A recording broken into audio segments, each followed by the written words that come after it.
तो भाई नमस्कार साथियों, आप लोग का जो यूपीएसआई का जो नोटिफिकेशन है वो हो गया है, आ गया। और जैसा कि आप सबको पता ही है कि जो सिलेबस है वो पहले की तरह ही है और सिलेबस में कोई विशेष बदलाव किया गया नहीं है।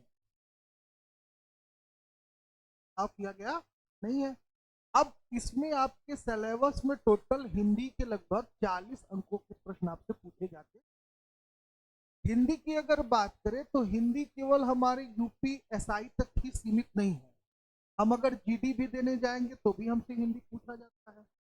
ठीक है, इसके अलावा अगर बीएड एंट्रेंस, जो भी यूपी बीएड एंट्रेंस के लोग जो प्रिपरेशन कर रहे हैं उनसे भी हिंदी पूछा जाता है।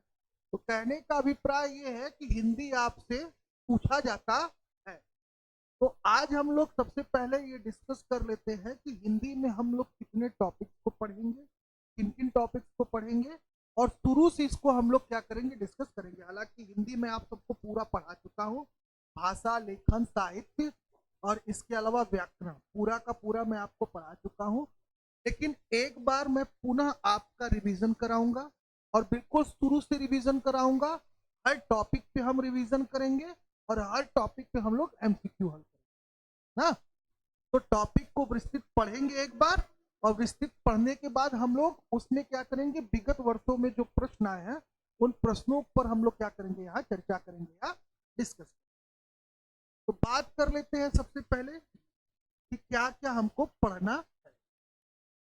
सिलेबस, आप कोई भी अगर परीक्षा देने जाए तो सिलेबस यही होता है हिंदी, इसके अलग, इससे अलग नहीं होता। तो सबसे पहले तो हम लोग पढ़ेंगे भाषा। भाषा में हम लोग पढ़ेंगे भाषा का अर्थ, प्रकार, और भाषा का अर्थ पढ़ेंगे, प्रकार पढ़ेंगे और उसका विकास पढ़ेंगे। इसके बाद हम लोग पढ़ेंगे अपना भाषा यानी हिंदी भाषा। तो हिंदी भाषा की आदि जननी क्या है, हिंदी भाषा का महत्व क्या है, हिंदी भाषा का स्वरूप क्या है, हिंदी भाषा का संवैधानिक विकास कैसे हुआ। तो ये सारी चीजें हम लोग पढ़ेंगे। हिंदी को राजकीय भाषा कब बनाया गया, तो ये सारा चीज हम लोग क्या करेंगे, डिस्कस करेंगे। फिर हम लोग डिस्कस करेंगे आपका क्या, वर्ण। वर्ण के बाद हम लोग शब्द, पद और काल। साथ ही हम लोग वाक्य, विराम चिन्ह, संज्ञा, सर्वनाम, विशेषण, क्रिया और क्रिया विशेषण, यानी इन सभी टॉपिक पे हम लोग क्या करेंगे, एक एक करके चर्चा करेंगे कि शब्द क्या होता है, शब्द क्या होता है, शब्द किसे कहते हैं। हाँ, और वाक्य की अगर बात करें तो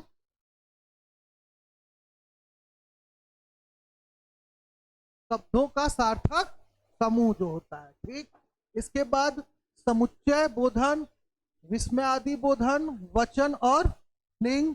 इसके बाद कारक।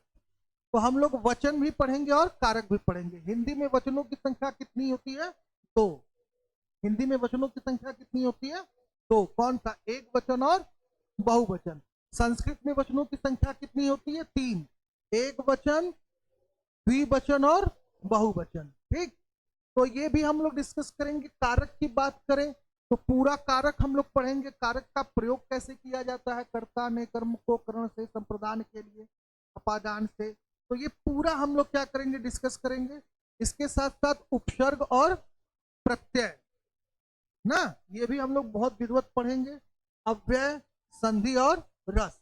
रस की बात करें तो मूल रूप से हिंदी में अगर देखा जाए तो कुल रसों की संख्या कितनी है, 9 है, जिसमें 2 और जोड़ दिए गए थे। हम कुल 11 रसों को क्या करते हैं, पढ़ते हैं। ये सारी चीजें आपको पढ़ा दी गई हैं, तो उसको आप याद रखे रहिएगा। मैं एक बार फास्ट रिवीजन कराऊंगा और तुरंत मैं आपसे एमसीक्यू हल कराऊंगा।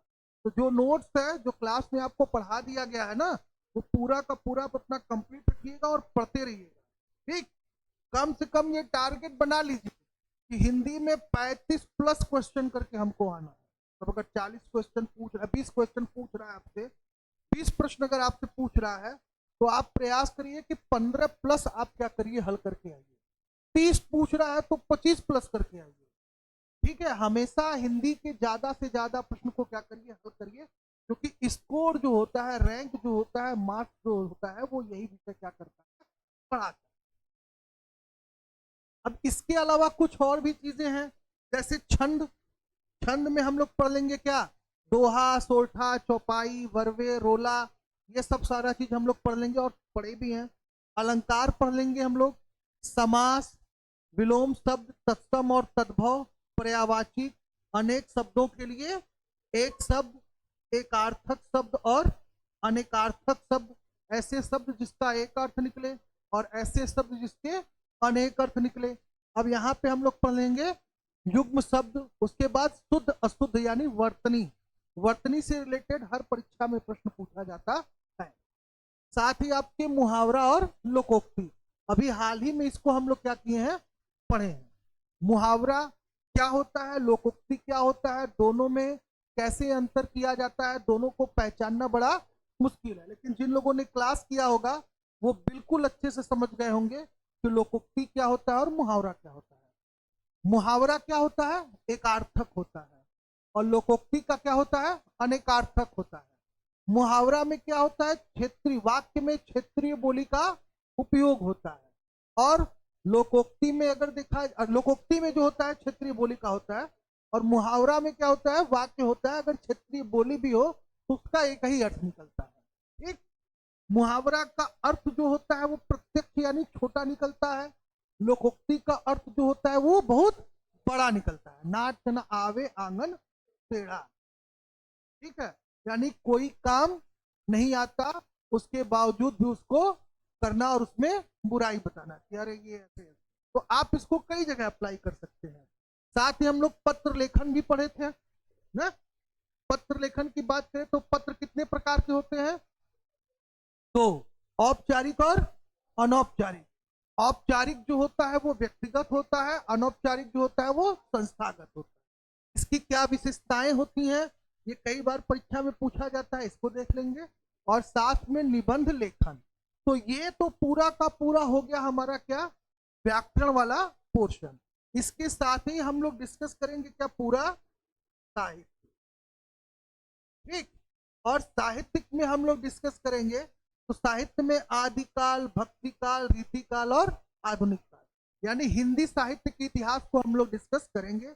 और ये हम लोग पढ़ भी चुके हैं कि हिंदी साहित्य का काल विभाजन कैसे हुआ और इन कालों का नामकरण कैसे पड़ा, इसका समय सीमा क्या है, और इन काल के संबंध में अलग अलग विद्वानों के मत क्या है, ये पूरा हम लोग पढ़े हैं।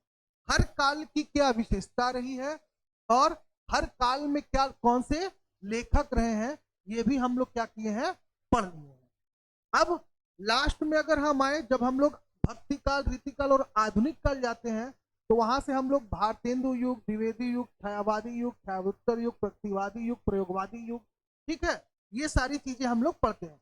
तो ये भी हम लोग क्या कर लिए हैं, डिस्कस कर लिए हैं। तो पुनः एक बार फिर हम लोग क्या करेंगे, इन सारी चीजों को एक बार पूरा पढ़ा जाएगा, एक बार विस्तृत पढ़ा जाएगा और इस पे क्या किया जाएगा, एमसीक्यू हल किया जाएगा। तो सोमवार से, आज शनिवार है, सोमवार से हम क्या करेंगे, आपका हिंदी ये स्टार्ट कर देंगे। तो हमारा हिंदी, जीके, रीजनिंग, मैथ, ये 4 क्लासेस जो है वो आपका फ्लो में रेगुलर बेस में चलती रहेंगी, ठीक।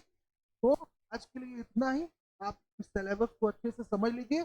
और जो लोग भी इस वीडियो को देख रहे हैं, अपनी हिंदी का प्रिपरेशन बहुत अच्छे से करना चाहते हैं और वो चाहते हैं कि हिंदी उन्हें अन्य जगह से पढ़ने की आवश्यकता ना हो, तो आप जितने भी वीडियो शूट होंगे आप YouTube के सारे वीडियो को देखते जाइएगा, उस पर एक बढ़िया सा नोट बना लीजिएगा, या गूगल प्ले स्टोर से आप पढ़ा ऐप नाम से एक एप्लीकेशन स्टोर कर लीजिए।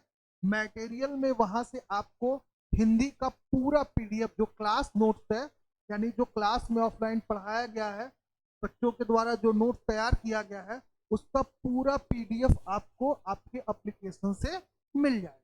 तो चैनल को सब्सक्राइब कर लीजिए, लाइक कर लीजिए और प्ले स्टोर से गूगल प्ले स्टोर को क्या करिए, अपलोड कर लीजिए। तब तक के लिए जय हिंद, जय भारत।